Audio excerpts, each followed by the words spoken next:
मध्य प्रदेश की नदियां हम देख रहे थे। मध्य प्रदेश की नदियों में ये सेकंड पार्ट होगा, ठीक है, क्योंकि इसके पहले वाला जो पार्ट है इसमें केवल कुछ ही नदियां हो पाई थी। मुझे लगता है कि इसमें काफी पार्ट बनेंगे, एक पार्ट में ये कंप्लीट होने वाला नहीं है।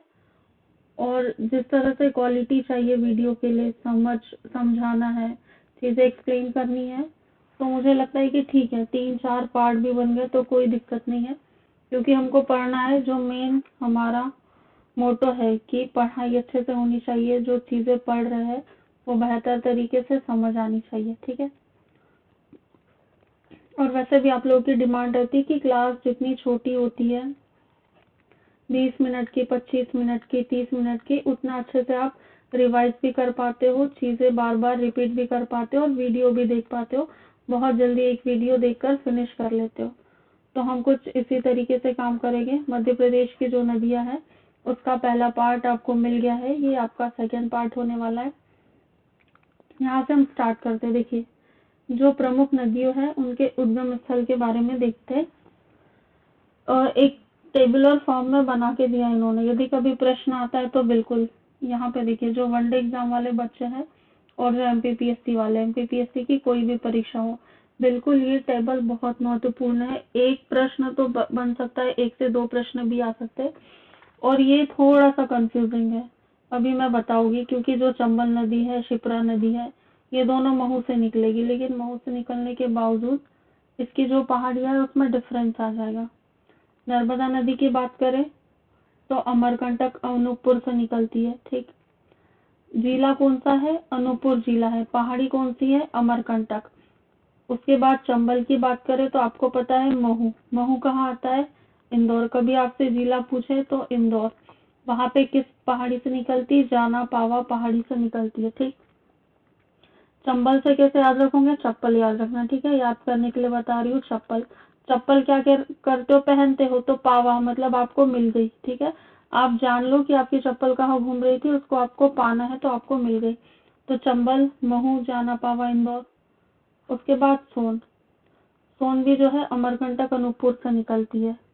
अमरकंटक अनूपपुर से कौन निकल रही है? एक नर्मदा और दूसरी सोन। उसके बाद ताप्ती। तो ताप्ती नदी मुल्ताई से निकलती है। और मुल्ताई एक तहसील है और बैतूल जिला है। बैतूल जिले के मुल्ताई से जो ताप्ती कुंड है, वहां से ताप्ती नदी का उद्गम होता है। सूर्य कन्या माँ ताप्ती भी कहते हैं, सूर्य पुत्री कहा जाता है ताप्ती जी को, सूर्य पुत्री कहा जाता है। और जो भी बैतूल और मुल्ताई के निवासी होंगे उनको पता है, जब किसी व्यक्ति का निधन हो जाता है तो उसके बाद जो अंत्येष्टि कार्यक्रम के बाद जो भी अस्थियां होती है, तो 10वां 13वीं का कार्यक्रम आपने सुना होगा। तो जो भी अस्थियां विसर्जन है वो इस माँ ताप्ती के पावन जल में होता है। और आपको उस पूरे जल में कोई भी ऐसा अवशेष या फिर उस अस्थि का टुकड़ा कहीं भी आपको तैरता हुआ नहीं मिलेगा। तो इसीलिए ताप्ती नदी का बहुत अधिक महत्व है। वहां इस तरह के कार्यक्रम, जो 10वां वाले कार्यक्रम है, बहुत होते हैं।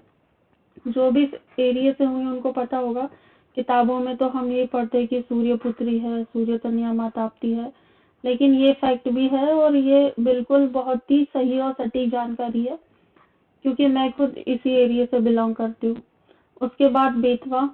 तो रायसेन के कुमरा गांव से बेतवा नदी का उद्गम है, ठीक। माही नदी का उद्गम धार जिले से। किस गांव से? मिंडा गांव से। कैसे याद रखोगे? माही क्या है? एक लड़की है, लड़की का नाम है माही। उसके बाद कुछ लोग कहते हैं ना कि लड़कियों की जुबान बहुत तेज होती है, बिल्कुल धारदार, तो उसकी जुबान कैसी? धार की तरह है। तो माही नदी का उद्गम कहाँ से हो रहा है? मिंडा गांव, धार से। बेनगंगा का उद्गम सिवनी के मुंडारा गांव से हो रहा है, बेनगंगा का उद्गम। उसके बाद सिंध की बात करते हैं, तो जो लटेरी तहसील है विदिशा, वहां से सिंध नदी का उद्गम होता है। देखिए, आमतौर पर जो नर्मदा नदी है, सोन है, चंबल है, ताप्ती, बेतवा, माही, ये कुछ बड़ी नदियां हैं जो पढ़ने में आती है और इनके बारे में हम जरूर पढ़ते हैं। तो इनका जो उद्गम स्थल है हमें पता होता है। लेकिन जैसे सिंध नदी है, ये उतनी छोटी नदी भी नहीं और बड़ी नहीं है, लेकिन आमतौर पर जनरली ध्यान नहीं देते बच्चे। तो आपको याद रखना, लटेरी तहसील विदिशा की। कैसे याद रखोगे? देखो, विदिशा में दिशा, ठीक है। लटेरी से लुटेरे, जो भी लुटेरे हैं वो दिशा का पहले ही ज्ञान कर लेते कि किस दिशा में खजाना रखा हुआ है, किस दिशा में हमें जाना है, लूटपाट करनी है। उसके बाद केन। केन अहिरगांव कटनी से केन नदी का उद्गम होता है। केन से कटनी याद रखना। उसके बाद तवा, तो जो महादेव हिल्स है होशंगाबाद में, वहां से तवा नदी का उद्गम होता है। जो होशंगाबाद है यहीं पर पचमढ़ी भी है। पचमढ़ी जो मध्य प्रदेश का हिल स्टेशन है, किस जिले में? होशंगाबाद में। होशंगाबाद की जो महादेव हिल्स है, ठीक, यहाँ से किस नदी का उद्गम होता है? तवा नदी का उद्गम।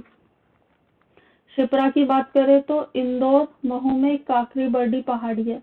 इंदौर के महू से एक और कौन सी नदी निकाली थी? चंबल नदी निकाली थी। किस पहाड़ी से? तो वो जाना पावा की पहाड़ी से चंबल नदी का उद्गम हुआ था। उसके बाद पेंच, तो छिंदवाड़ा जुन्नारदेव से पेंच नदी का उद्गम होता है। तमस की बात करें तो जुलेरी गांव सतना से तमस नदी का उद्गम होता है। वर्धा की बात करें तो काली सिंध पहाड़ी जो बैतूल है वहां से वर्धा नदी निकलती है।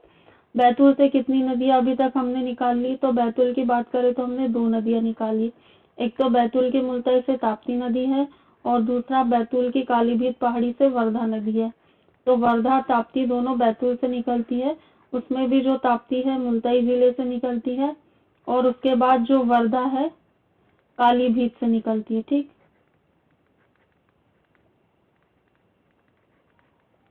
आगे देखिए, तवा नदी का वास्तविक उद्गम कहाँ से होता है?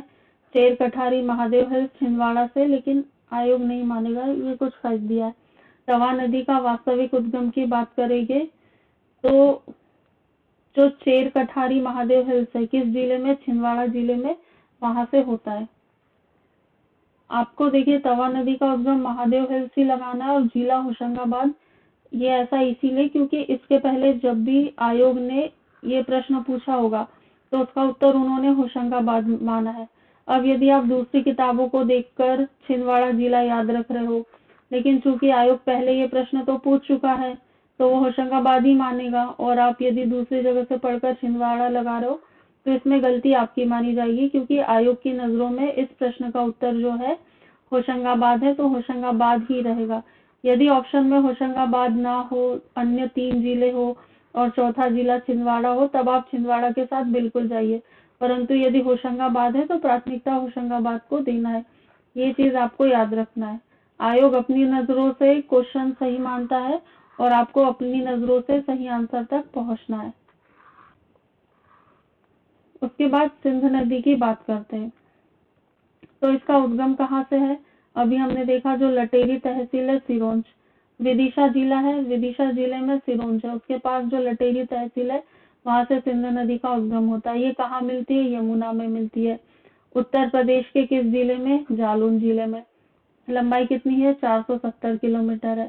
सहायक नदियां क्वारी, महुअर और पाहुज, ये इसकी सहायक नदियां। यहाँ दिया है कि सिंध नदी में सकर मछली मिली है। ठीक है, सिंध और सिंध से क्या याद रखना है? सकर। तो सिंध नदी में कौन सी मछली मिली है? सकर। सिंध नदी में सकर मछली मिली है, बिल्कुल आपको रट लेना है, क्योंकि देखिए मछली की बात करें तो एक तो चंबल नदी, चंबल नदी जब हमने पढ़ी थी, एक मिनट,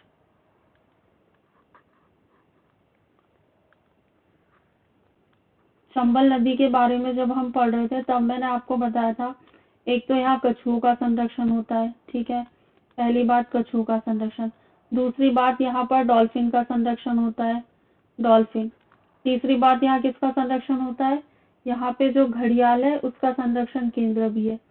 तो ये जो तीनों संरक्षण है ये चंबल नदी में हो रहा है। फिर एक सकर मछली निकल के आती है, तो इसके लिए किस नदी को जिम्मेदार ठहराना है? सिंध नदी की। इस सिंध नदी में शकर मछली हमको मिलती है।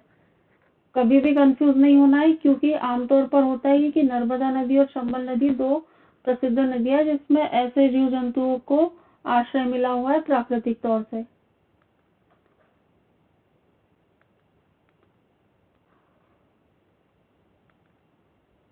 सिंध नदी पर प्रमुख परियोजना की बात करते हैं, तो जो मनीखेड़ा है मोहिनी सागर परियोजना, ये शिवपुरी में है। गोपी कृष्ण बांध चौपन नदी पर गुना में। ठीक है, सिंध नदी पर जो प्रमुख परियोजना इनकी बात करें तो 2 परियोजना है, एक तो गुना में है और शिवपुरी में। दोनों जिले पास में लगे हुए हैं। गोपी कृष्ण बांध की बात करें तो चौपन नदी पर है, गुना में। कैसे याद रखोगे? देखो, गोपी कृष्ण है ना, भगवान कृष्ण की गोपियां कितनी थी? कई गुना थी, 54। बात 54 तक नहीं थी, भगवान कृष्ण की जो गोपियां थी कई गुना थी, 54 तक नहीं थी। ठीक, इससे कैसे याद हो गया आपको? आपको समझ में आ गया, गोपी कृष्ण बांध 54 नदी पर और गुना में है। ठीक, उसके बाद में अगला फैक्ट देखो, मणिखेड़ा। मणिखेड़ा से मोहिनी सागर, और ये परियोजना कहाँ है? परियोजना शिवपुरी में। तो मणिखेड़ा, मोहिनी सागर, शिवपुरी में, और गोपी कृष्ण 54 नदी पर, गुना में। ये आपको बहुत आसानी से फैक्ट से चीजें याद हो गई है। आगे कुछ विशेष तथ्य दिए। सिंध नदी के किनारे रतनगढ़ और सनकुआ का मेला लगता है दतिया में। एक और अच्छा प्रश्न है, यदि मैं आपसे पूछूं कि दतिया किस नदी के तट पर है, तो आप बहुत आसानी से बता दोगे कि जो दतिया है सिंध नदी के तट पर है। जब दतिया सिंध नदी के तट पर है तो दतिया में यदि कोई मेला लग रहा है तो वो भी इसी नदी के तट पर लगेगा, तो वहां दो मेले लगते, एक रतनगढ़ का और एक सनकुआ का मेला। कहाँ लगता है? दतिया में। किस नदी के तट पर? सिंध नदी के तट पर। सिंध नदी गुना और अशोकनगर जिले के मध्य सीमा बनाती है। सिंध नदी किस जिले के बीच? एक तो गुना है और अशोकनगर, इसके मध्य की सीमा बनाती है कौन सी नदी? सिंध नदी। दूसरी बात, सिंध नदी पर अभी मैंने 2 बांध बनाए हैं, आपको रिकॉल कराती हूँ। सबसे पहला तो गोपी कृष्ण बांध,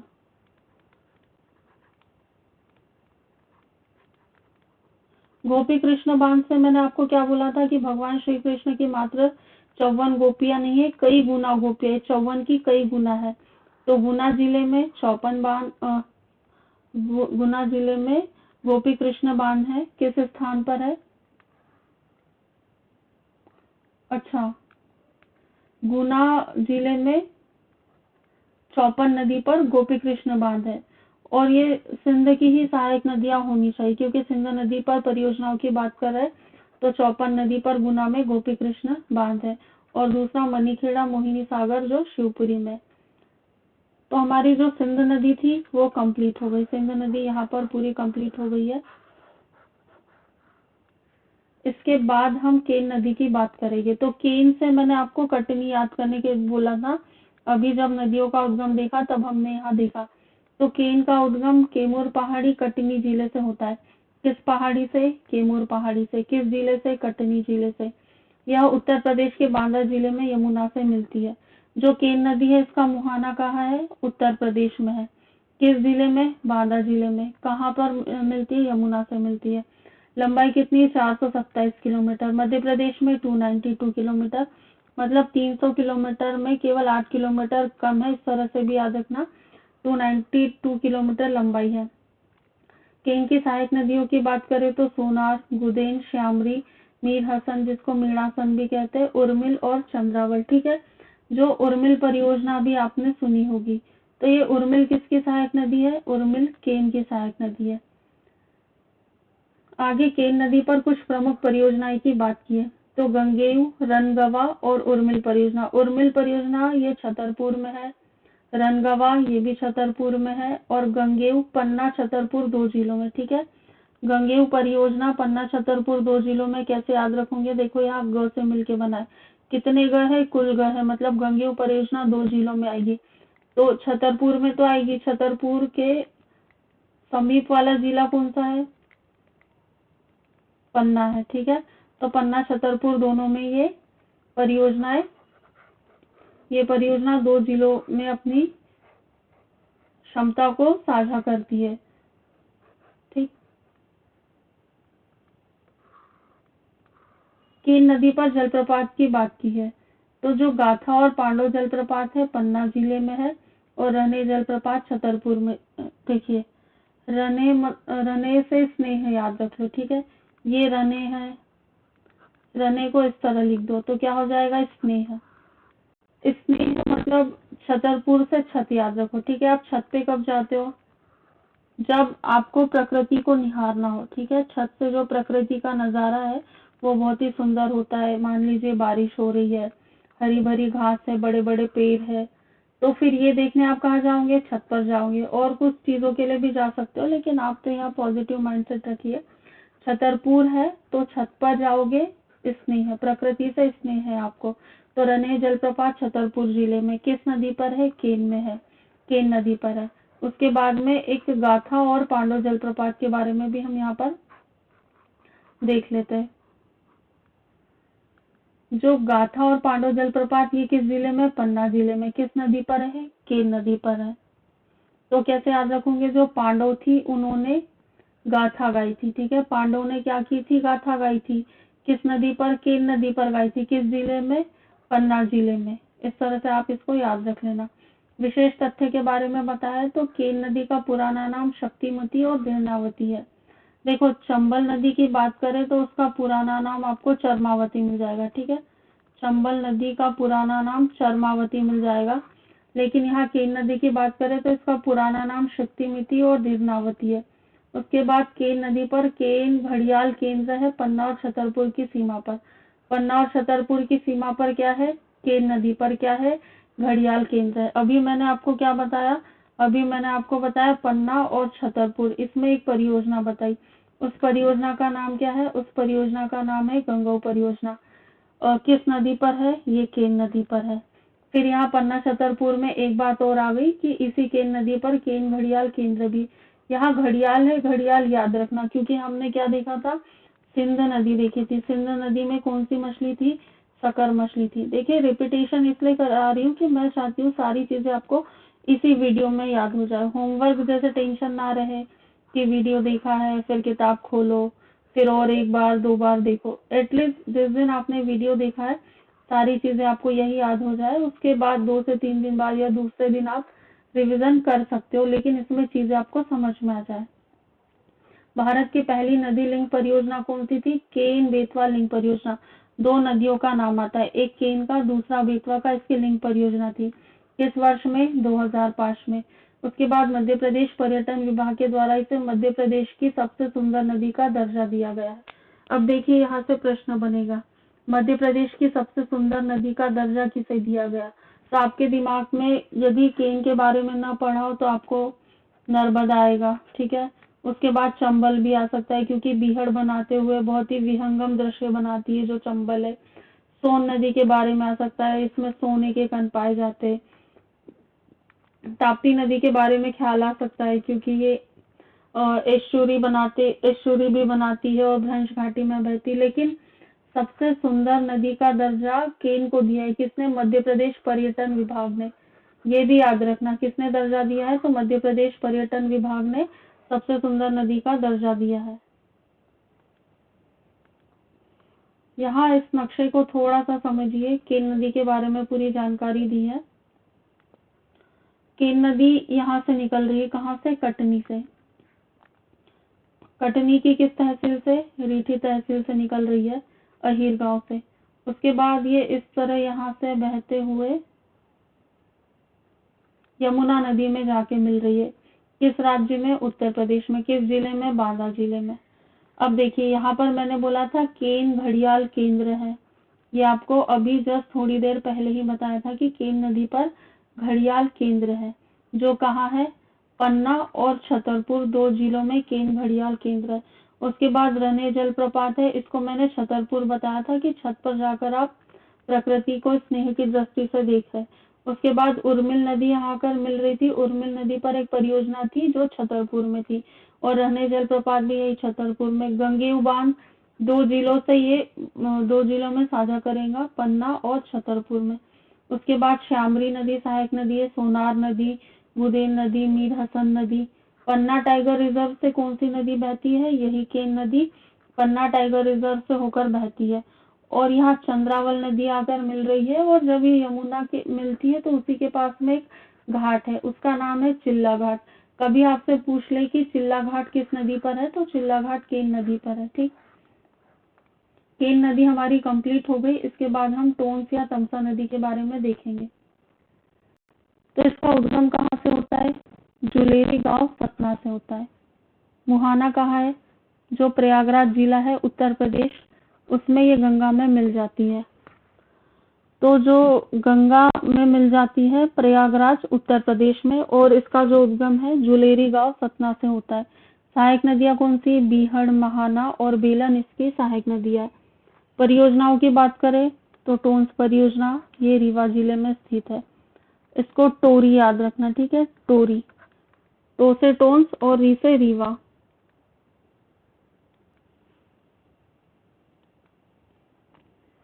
यहाँ पर देखिए कैसे याद रखोगे, टोरी याद रखना है। टोरी याद रखने के लिए बताया तो टोंस नदी पर रीवा जिले में।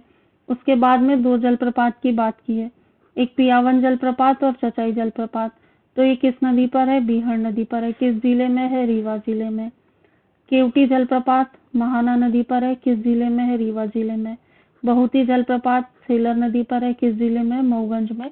इसकी एक ट्रिक है, मैं अपने नोट्स को देखूंगी, नोट्स में ट्रिक बना के रखी, मैं आपसे ये शेयर कर दूंगी ट्रिक, क्योंकि देखिए ये थोड़ा सा कंफ्यूजिंग वाला पॉइंट है और यहाँ से प्रश्न बिल्कुल बनेगा। क्यों बनेगा? क्योंकि आपको पता है मऊगंज जिले का हाल ही में गठन किया गया है। जब भी किसी नए जिले का गठन किया है तो कौन सी नदियां बहती है, कितनी जनसंख्या है, क्या जनसंख्या घनत्व है, कोई ऐसा इंसिडेंट है क्या वहाँ का, या फिर वहाँ कोई जलप्रपात है जो बहुत फेमस है, या नदी की सहायक नदी, उस पर कोई परियोजना चल रही है, ठीक है, या फिर किसी तरह का प्रोजेक्ट वहां पर स्टार्ट हुआ है, या फिर वहां पर खनिज के भंडार है, या फिर वहां पर कुछ विशेष तरह की जनजाति रहती, जो भी तमाम बिंदु है तो प्रश्न बनने की संभावना रहती है। तो देखिए इसको ऐसे याद रख लोगे। अच्छा, मैं इसकी ट्रिक शेयर कर दूंगी जो मैंने बना के रखी है, तो उसमें हम लोग का समय बच जाएगा। यहाँ एक बिंदु दिया है, मध्य प्रदेश का सबसे ऊंचा जलप्रपात बहुटी 198 मीटर, ठीक है, ये बहुटी जलप्रपात है, 198 मीटर ऊंचा है और मध्य प्रदेश का सबसे ऊंचा है। 200 मीटर से मात्र 2 मीटर कम है, इस तरह आपको याद रखना है। अप्रॉक्स 200, 198 एग्जैक्ट आपको याद रखना है, 198 मीटर। ये जो बहुती जलप्रपात मध्य प्रदेश का सबसे ऊंचा जलप्रपात है, कितना ऊंचा है? 198 मीटर ऊंचा है। मैं क्वेश्चन करूंगी, आप लोग को आंसर देना पड़ेगा जब भी इसका डिस्कशन होगा। अभी इसके जो पिछली वाली क्लास थी उसमें हमने क्या देखा था? नदियों के उद्गम के बारे में पढ़ा था कि किस नदी का उद्गम कहाँ से हो रहा है। यहाँ क्या टेबुलर फॉर्म में दिया है? नदियों का समापन। तो देखिए नर्मदा नदी का समापन गुजरात में खंबात की खाड़ी में हो रहा है, तो यही मैं रिकॉल करा दूं, इसका उद्गम अमरकंटक अनूपपुर से हो रहा था। चंबल का उद्गम जानापावा इंदौर महू से हो रहा था, और यमुना इटावा उत्तर प्रदेश में इसका समापन हो रहा है। सोन का उद्गम कहाँ से हो रहा था? अमरकंटक से हो रहा था, और दीनापुर पहाड़ी पटना बिहार। याद रखिए सोन नदी गंगा में जाकर मिलती है, ठीक, यहाँ नदी नहीं दी है, चंबल में यमुना दी है, लेकिन सोन नदी गंगा में जाकर मिलती है। उसके बाद ताप्ती, तो जो खंबात की खाड़ी है गुजरात, वहां से ताप्ती, वहां पर ताप्ती नदी का समापन होता है। उद्गम कहाँ से है? बैतूल के मुल्ताई से। बैतूल के मुल्ताई से ताप्ती नदी का उद्गम है। उसके बाद बेतवा, बेतवा यमुना नदी में हमीरपुर उत्तर प्रदेश में इसका समापन होता है। कहाँ से निकलती? बेतवा जो है रायसेन के कुमरा गांव से निकलती, ठीक है, रायसेन, रायसेन का कुमरा गांव है, वहां से बेतवा निकलती। माही, माही धार जिले से निकलती है। मैंने बताया था माही नाम की एक लड़की बहुत तेज बोलती, धार की तरह उसकी जुबान है। तो माही खंबात की खाड़ी में गुजरात में जाकर मिल जाती। बेनगंगा, गोदावरी नदी महाराष्ट्र। बेनगंगा का उद्गम मध्य प्रदेश में कहाँ से हो रहा था? एक मिनट देख लेते हैं।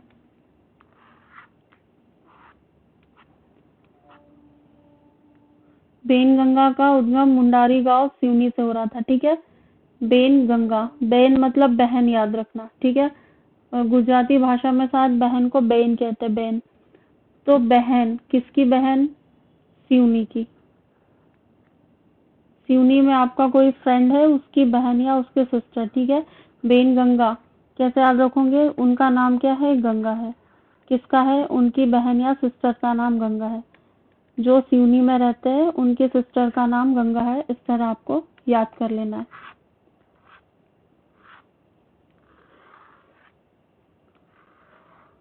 यहाँ देखिए सिंध नदी के बारे में बताया। फिर सिंध नदी वही है जिसमें शकर मछली मिल रही थी। तो यमुना नदी जालौन उत्तर प्रदेश में जाके मिल जा रही है। आप लोग कमेंट बॉक्स में मुझे बताएंगे कि सिंध नदी का उद्गम कहाँ से हो रहा है, ठीक है। उसके बाद केन नदी बांदा यमुना उत्तर प्रदेश में मिल जा रही है। केन का मैंने सीधे सीधे कटनी याद करवाया था, ठीक है, केन का कटनी। उसके बाद तवा, बांद्राबान, नर्मदा, होशंगाबाद, इसमें मैंने आपको बताया था वहां जो बिंदु लिखा हुआ था कि छिंदवाड़ा जिले से होता है, परंतु आयोग मानेगा नहीं क्योंकि होशंगाबाद पहले उत्तरों में मान चुका है।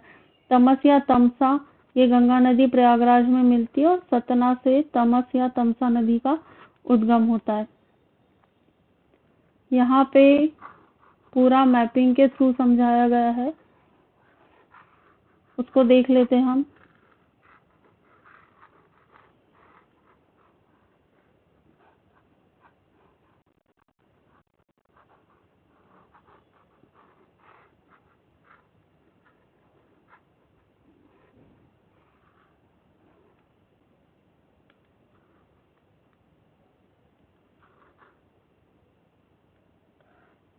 यहाँ देखिए, इस नदी को सबसे पहले निकालेंगे। ये सतना है, सतना का अमरपाटन, यहाँ से एक बीहड़ नदी आ रही, फिर यहाँ खेरा का कचरा है, ये बिछिया नदी मिल गई। उसके बाद में ये चचाई जलप्रपात यहाँ बन जाएगा। यहाँ सतना का जुलेरी गांव है, वहां से तमसा या टोंस नदी निकली है। उसके बाद ये गंगा नदी में जाकर मिलेगी।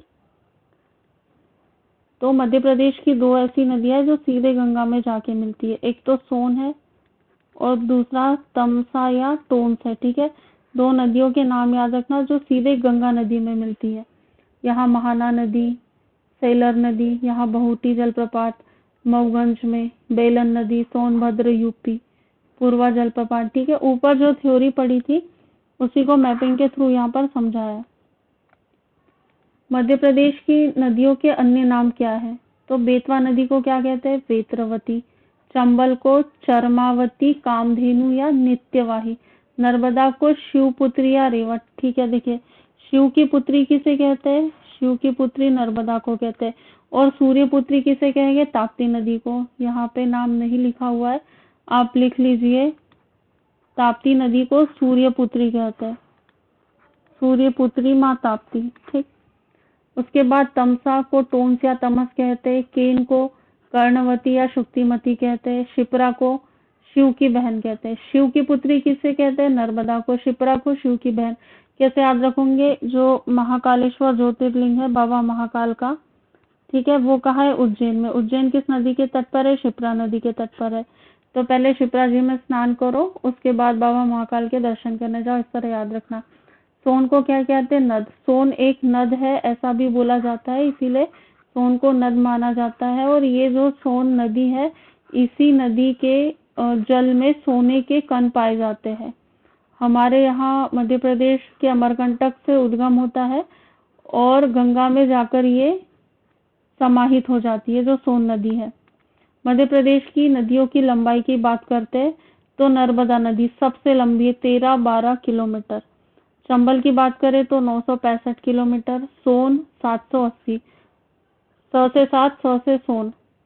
ताप्ती नदी 724 किलोमीटर। बेतवा नदी 590। देखिए, बेतवा और माही में ज्यादा अंतर नहीं है, कभी क्रम से जमाने में आए तो बेतवा 3 शब्द का है, इसीलिए आपको इसको पहले रखना, और माही 2 शब्द का है तो इसको बाद में याद रखना। बेतवा 590 और माही 583।